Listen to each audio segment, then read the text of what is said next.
Éclat de vie. Se relever. Un podcast qui aide à soigner les plaies et à penser l'après. Les accidents collectifs et les attentats, de par leur violence, peuvent causer un psychotraumatisme dont l'impact varie selon l'exposition au danger, les circonstances du drame et l'histoire de vie de chacun. Comment ces épisodes de vie tragiques peuvent nous fragiliser ? À quel moment faut-il s'inquiéter ? À quel moment faut-il consulter ? Je suis Avril Prosper, psychologue au sein de la Fédération nationale des victimes d'attentats et d'accidents collectifs.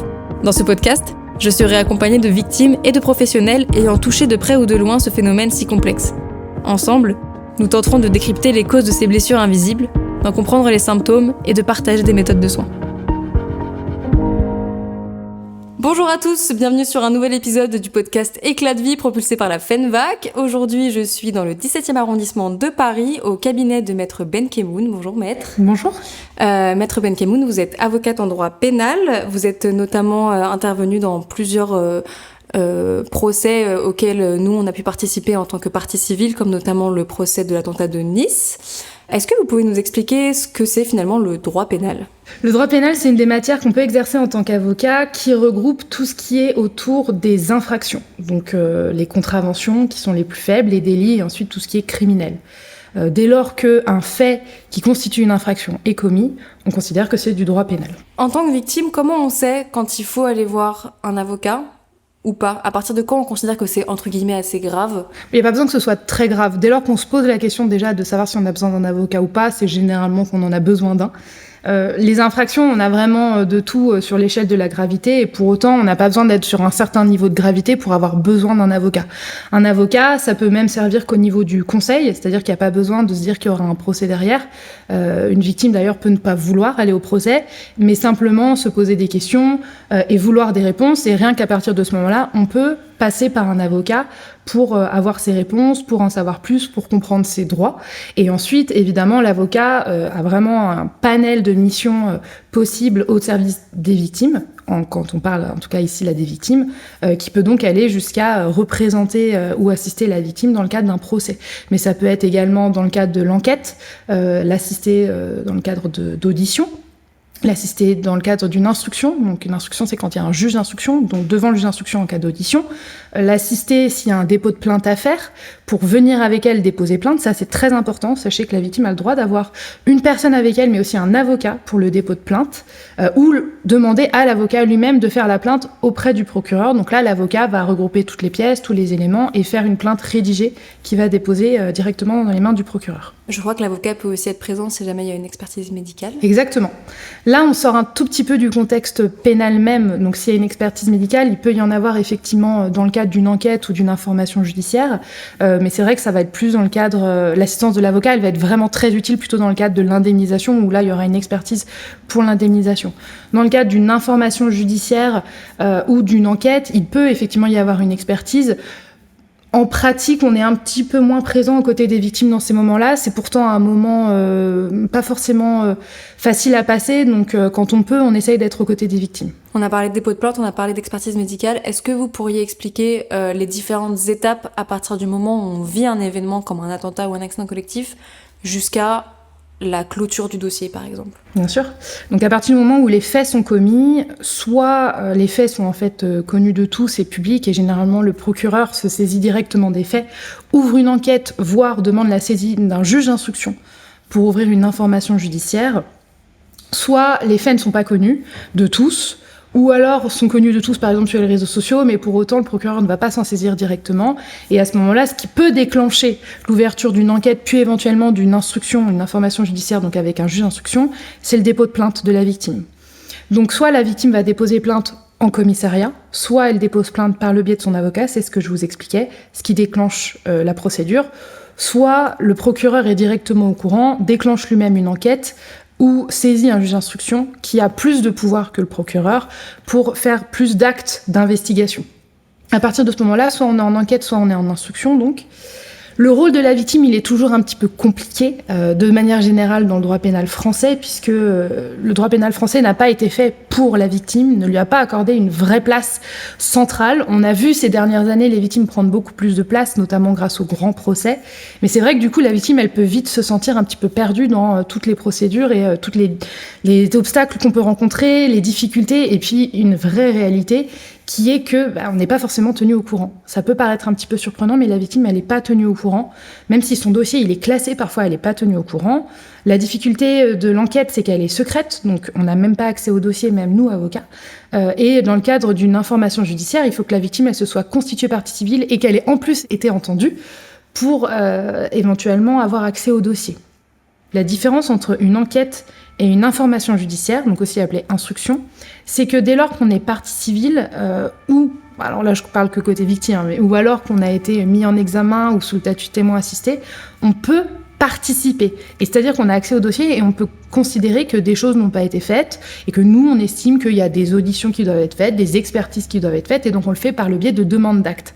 C'est la différence avec l'enquête dirigée par un procureur tout seul, où là, on va dire, on peut pas faire grand-chose à part attendre de voir ce qui se passe et éventuellement contester au bout d'un moment si on considère que c'est trop long, si on considère que ça a été classé alors que ça n'aurait pas dû. La véritable différence entre enquête et instruction, c'est, pour schématiser un peu la chose, soit c'est un crime, les faits constituent un crime et donc à ce moment-là, c'est automatique, le juge d'instruction est saisi, soit le procureur estime que ça dépasse un petit peu le spectre des actes qu'il peut lui diriger et que c'est un peu trop gros pour schématiser, et donc il saisit un juge d'instruction qui aura un peu plus de pouvoir, un peu plus d'étendue dans l'acte. Donc voilà, à partir de ce moment-là, l'avocat, il permet un petit peu de venir comprendre ce qui se passe là-dedans, de venir mettre un petit peu d'ordre aussi pour la victime et de pousser un peu, en fait, d'aller plus loin que ce qu'une simple victime pourrait faire, de savoir à qui s'adresser, de savoir ce qui se passe, de savoir ce qu'il faut faire. Une fois que cette enquête ou cette instruction est terminée, c'est clôturé. Donc soit le procureur il clôture et il décide de ce qu'il va faire ensuite, soit le juge d'instruction il rend une ordonnance.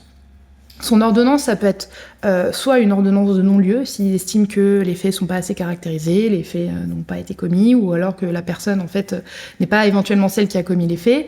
Soit il rend une ordonnance de renvoi devant le tribunal correctionnel si ce sont des faits qui sont des délits et pas un crime, soit une ordonnance de mise en accusation si c'est un crime. Et donc à ce moment-là, la personne qui avait, là où les personnes d'ailleurs qui avaient été mises en examen, donc ça veut dire que si elle est renvoyée devant le tribunal correctionnel ou la cour d'assises, le juge d'instruction estime qu'il y avait suffisamment d'éléments pour justifier qu'il y avait des indices graves et concordants qu'il ait commis les faits, et donc il doit être jugé. Et il va donc être jugé devant une cour d'assises ou un tribunal correctionnel. Le procureur, il a également la possibilité de renvoyer devant le tribunal correctionnel. Et on a encore d'autres moyens de poursuivre un peu des personnes. Là, on commence à rentrer un peu dans le technique, mais on a aussi des alternatives aux poursuites qui sont un petit peu différents d'un jugement, mais qui vont quand même permettre de condamner la personne. À partir de ce moment-là, on attend la date d'audience. Et le procès va s'ouvrir. C'est toujours encore bien, toujours à ce stade, d'avoir un avocat ou d'en prendre un à ce moment-là, parce que ça permet de préparer le dossier, de préparer pour les victimes leur passage devant une juridiction. Elles peuvent se constituer partie civile. Se constituer partie civile, ça veut dire qu'on vient dire au juge « je veux avoir une part active dans le procès » et puis je vais éventuellement demander une indemnisation à la fin.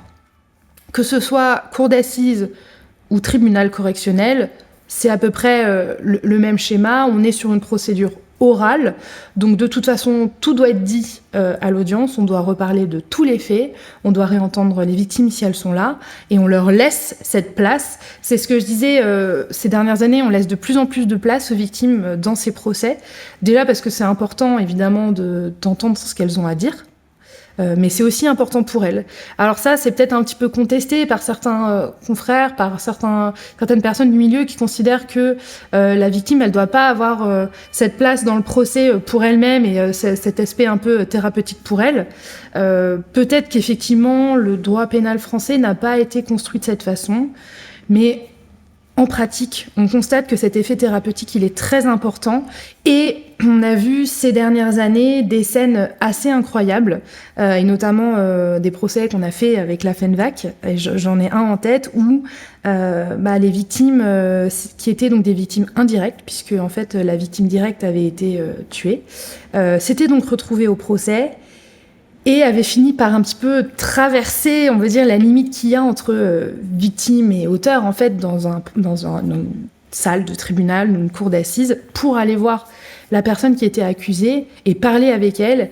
Et ça, on a plusieurs procès où ça s'est passé ces dernières années, et c'était assez impressionnant. Et on sait que ça a aidé non seulement les victimes, les parties civiles, mais surtout, on sait aussi que du côté, notamment dans le dossier auquel je pense, de l'accusé, ça avait un petit peu permis de prendre du recul et de s'excuser auprès de la famille de la victime qui avait été tuée. Et ça, on le voit pas toujours. On a fait un enregistrement sur le thème du dommage corporel avec Maître Bibal il y a quelques semaines maintenant. Est-ce qu'il est important d'avoir 2 avocats, un en dommage corporel et un en pénal, ou pas ? Comment ça se passe ? Alors, ça change. La réponse n'est pas la même aujourd'hui qu'il y a quelques années. Il y a quelques années, on voyait vraiment une vraie dichotomie entre l'avocat pénaliste qui va faire vraiment la partie purement procédurale pénale, le procès, et l'avocat dommage corporel qui va faire l'indemnisation. C'est vraiment 2 procédures différentes, c'est 2 formations différentes, à ce jour, on peut considérer que on est meilleur quand on est spécialisé dans notre domaine, on est meilleur quand on est vraiment formé, plutôt que peut-être faire un peu de tout. Il y a des confrères qui vont être excellents dans tout. Moi, je considère que c'est pas mon cas, je me restreins vraiment à ce que je sais faire. Mais ces dernières années, notamment avec les grands procès qui ont lieu, on a vu vraiment des avocats pénalistes être un petit peu obligés de se former à l'indemnisation et au dommage corporel. Pas parfois, alors on va vous dire parfois dans un souci financier, etc. On a vu beaucoup d'articles sortir là-dessus, le fait que l'indemnisation, ça peut rapporter gros un avocat. Je considère que la majorité des confrères que j'ai vus dans ces procès sont excellents, sont confraternels et bienveillants, et que en fait souvent ce sont nos clients qui sont en fait nos clients dans le dossier pénal qui nous disent moi je veux continuer avec vous, j'ai un lien de confiance qui s'est créé, vous me rassurez. J'ai pas envie de réinitialiser quelque chose avec quelqu'un, de devoir nouer une nouvelle relation de confiance pour l'indemnisation. Ce qui fait que parfois, les avocats pénalistes ont dû se former pour pouvoir accompagner correctement les victimes dans l'indemnisation. Mais l'inverse est aussi vrai. C'est-à-dire qu'on a vu des confrères en dommages corpaux qui, en fait, accompagnaient tout de suite les victimes sur le volet indemnisation. Puis, en fait, il y avait aussi le volet pénal qui démarrait. Il y avait parfois le procès. Et ces victimes, elles leur disaient pareil, moi, je me vois pas recommencer avec quelqu'un d'autre. Je me vois pas nouer un nouveau lien de confiance. J'ai envie que ce soit avec vous. Ce qui fait qu'on se rejoint un petit peu avec les confrères. On se retrouve un petit peu mélangés dans les gros procès au pénal avec des confrères qui sont dommages corpaux, des confrères pénalistes. On se retrouve mélangés aussi quand on est sur l'indemnisation, devant le fonds de garantie, devant la CIVI, qui est la chambre au tribunal spécialisée pour l'indemnisation, par exemple. Et du coup, c'est plus une question de confiance et de ce que la victime, elle veut. Parfois, il y a des confrères qui vont dire ce dossier-là, il est gros. Je pense qu'il vaut mieux avoir 2 avocats. On fonctionnera mieux en équipe. Un qui gère le pénal, un qui gère l'indemnisation. Et comme ça, vous avez une équipe vraiment d'avocats derrière vous. C'est plutôt pas mal, je trouve, de fonctionner en équipe. Je dirais qu'il n'y a pas de réponse ferme sur la question. Vous avez parlé du fonds de garantie et de la CIVI. C'est quoi exactement et c'est quoi la différence entre les deux ? Le fonds de garantie, c'est, pour schématiser la chose, c'est un fonds qui fonctionne sur la solidarité nationale. C'est-à-dire que chacun, avec nos petits impôts, on participe. Nous, à notre hauteur, on le ressent pas trop, mais en fait, à la hauteur de la France entière, ça permet d'avoir quand même pas mal de fonds derrière ça, qui a pour but d'indemniser les victimes. Je schématise un petit peu la chose, parce que c'est évidemment pas toutes les victimes. Il y a des critères à respecter. Là, on va rentrer dans le ultra technique. Et prenez donc un avocat pour savoir si vous rentrez dans ces critères ou pas. Et ce fonds de garantie, soit on peut le saisir directement pour demander l'indemnisation de clients, mais pour vraiment certaines infractions très spécifiques, et notamment par exemple les attentats. C'est très très spécifique, parce que généralement, pour le reste des infractions, il faut saisir la CIVI, qui est donc la chambre spécialisée pour l'indemnisation des victimes d'infractions. Et à ce moment-là, le fonds de garantie, il est face à nous, c'est-à-dire que c'est une partie face à nous. Et donc, on va demander devant cette chambre, contre le fonds de garantie, l'indemnisation de notre client pour des faits que quelqu'un a éventuellement commis ou dont on n'a pas retrouvé la personne, ou qui n'a pas forcément d'auteur. On rentre encore un petit peu dans des spécificités techniques. Et ça permet d'assurer quand même majoritairement l'indemnisation de notre client quand on sait que éventuellement, dans le cadre par exemple d'un procès où on a quelqu'un qui a commis une infraction, qui se retrouve devant un tribunal, et qu'on sait qu'en fait elle pourra pas du tout payer une indemnisation, plutôt que de dire à la victime désolé, il a pas d'argent, on demande l'indemnisation mais il pourra pas te payer, ou alors faut payer des huissiers pour faire des saisies sur salaire, etc. et ça va durer des années pour avoir peanut à la fin. En fait on demande au fonds de garantie devant la CIVI, devant cette chambre avec des juges, à ce que le fonds de garantie indemnise notre client. Souvent, c'est avec une expertise, etc. Parce que l'indemnisation, c'est pas en mode « Allez, je demande 10 000 euros et puis basta ». C'est vraiment fait avec une évaluation spécifique, des échelles spécifiques, etc. J'imagine que Maître Bibal en a parlé. Et à ce moment-là, le fonds de garantie, à la fin, éventuellement, la juridiction dit qu'il doit indemniser à hauteur de temps. Et en fait, le fonds de garantie, derrière, peut se retourner contre l'auteur des faits, en grossissant l'image, en disant « Moi, j'ai indemnisé ta victime, donc maintenant, tu me rembourses ». Évidemment, souvent, il ne se fait pas rembourser, le fonds de garantie. Mais en fait, ça permet que ce soit la solidarité nationale qui supporte ce manque de remboursement plutôt que la victime qui, elle, se voit bien indemniser son préjudice. Comment on choisit un bon avocat ? C'est pas une question facile. Un bon avocat, ce sera celui qui aura vraiment les intérêts de son client à cœur, qui prendra le temps de l'écouter et d'essayer de le comprendre, et qui fera toutes les démarches nécessaires pour défendre ses intérêts.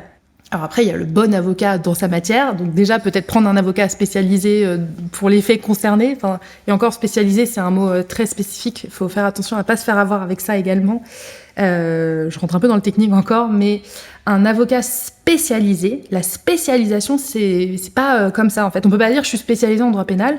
En fait, chez les avocats, pour pouvoir dire qu'on est spécialisé, il faut avoir obtenu cette spécialisation sur la base en fait vraiment d'une sorte d'examen auprès d'une de nos institutions. Ne pas se faire avoir non plus avec les confrères et consoeurs qui se disent spécialisés en victimes.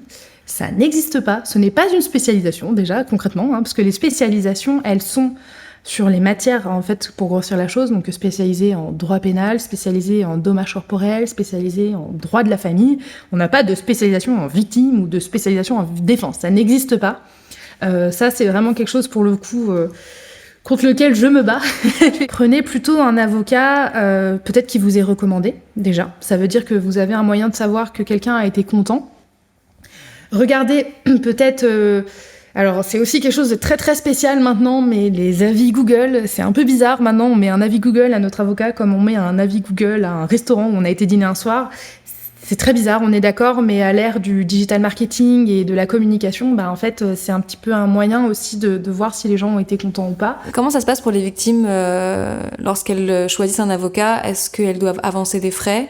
Comment se détermine la rémunération avec un avocat ? C'est évidemment très difficile pour des victimes de dire est-ce que je vais payer un avocat parce que l'avocat va me demander beaucoup d'argent.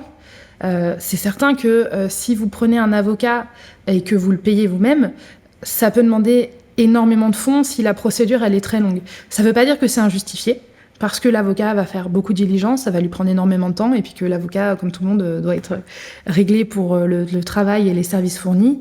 Mais c'est vrai que ça peut faire beaucoup pour une victime. Donc, on a plusieurs systèmes qu'il faut avoir en tête.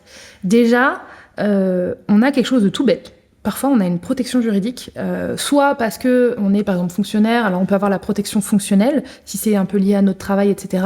Soit parce qu'on a une assurance habitation dans laquelle on a une protection juridique qui peut prendre en charge certains frais. Souvent, les victimes ne le savent pas. Et on a le système de l'aide juridictionnelle en France. C'est-à-dire que pour soit certaines infractions, l'aide juridictionnelle est automatique, et donc c'est le cas, par exemple, des victimes d'attentats, donc de faits terroristes, etc. Pour tous ces procès qui durent des mois, des semaines, on peut imaginer que si on doit payer un avocat au jour et qu'il est là 2 mois, c'est sûr que ça va être beaucoup. Et en fait, l'aide juridictionnelle est automatique.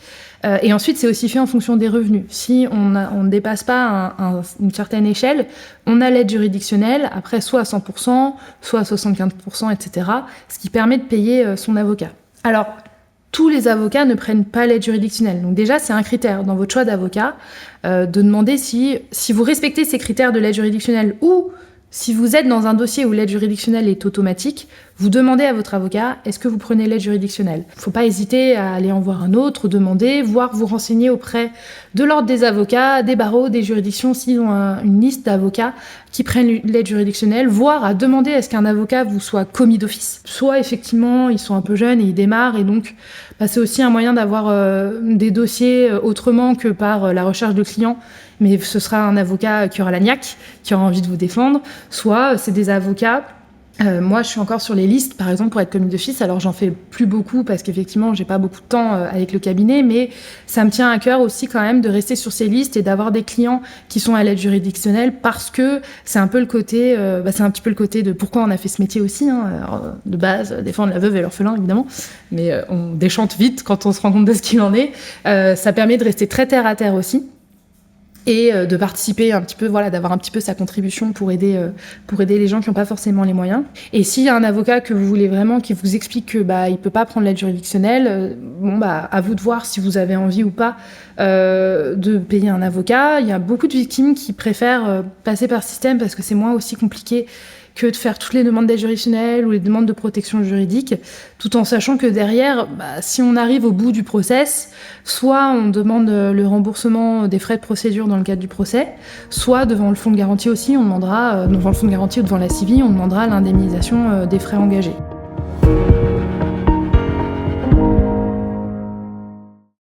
Attention, les informations partagées au fil de ce podcast ne sont en aucun cas un outil d'autodiagnostic ou de soin. Le recours à un professionnel est donc vivement recommandé. À la suite d'un événement traumatogène, il est important de rester attentif aux troubles pouvant intervenir sur le plan psychique ou physique. La FENVAC peut vous orienter vers des praticiens habilités à répondre à vos besoins. En cas d'urgence, contactez le 15.